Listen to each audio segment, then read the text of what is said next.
आज अपन चर्चा करेंगे विश्व के जो कृषि प्रदेश चल रहे हैं उसमें 10वां आता है व्यापारिक फसल एवं पशुपालन कृषि प्रदेश। फसल का उत्पादन और पशुओं के पालने में कृषकों का व्यापारिक उद्देश्य निहित होता है, अतः इस प्रकार की कृषि को मिश्रित कृषि भी कहते हैं। यूरोप और यूएसए में इस प्रकार की कृषि के मुख्य क्षेत्र हैं। मध्य यूएसए के राज्यों में Ohio, Indiana, Illinois, Iowa, Nebraska, Virginia तथा दक्षिणी राज्यों में जॉर्जिया, ओक्लाहोमा तथा टेक्सास राज्य में इस प्रकार की कृषि की जाती है। व्यापारिक फसल और पशुपालन कृषि प्रदेश की विशेषताएं निम्नलिखित है, जिसमें प्रथम है पशुपालन व फसल उत्पादन दोनों साथ किए जाते हैं। यहाँ कृषि खाद्यान्न, चारे और खाद्यान्न व्यापार के लिए की जाती है। यूएसए में मक्का की उपज पशुओं को खिलाने के लिए की जाती है। दूसरी विशेषता है कृषि का आय का मुख्य साधन पशुपालन है। पशुओं में सूअर, चौपाई, मुर्गियां आदि पाल मुख्य होते हैं। तीसरी विशेषता है इस प्रकार की कृषि में श्रम और पूंजी की अधिक मात्रा में आवश्यकता होती है।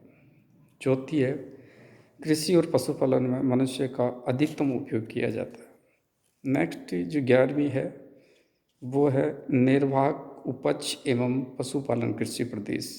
इस प्रकार की कृषि रूस के नए विकसित कृषि क्षेत्रों में तथा अविकसित देशों में मिलती है।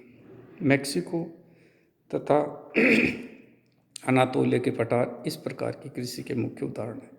इस प्रकार की कृषि में पशुपालन के साथ प्राचीन देशों में मोटे अनाज जैसे ज्वार बाजरा, नई दुनिया के देशों में मक्का की कृषि की जाती है।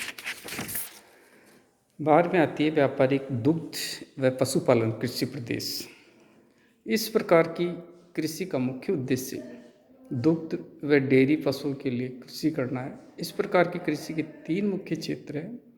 प्रथम पश्चिमी यूरोप के देश डेनमार्क, फ्रांस, जर्मनी, यूके आदि हैं।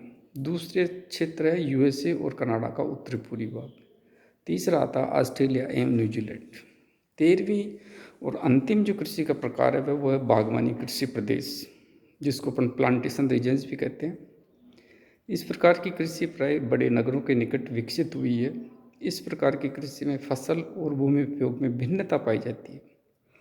यह विशेषकर यूरोप, भूमध्य सागरीय प्रदेशों तथा उत्तरी अमेरिका के देशों में अधिक विकसित हुई है।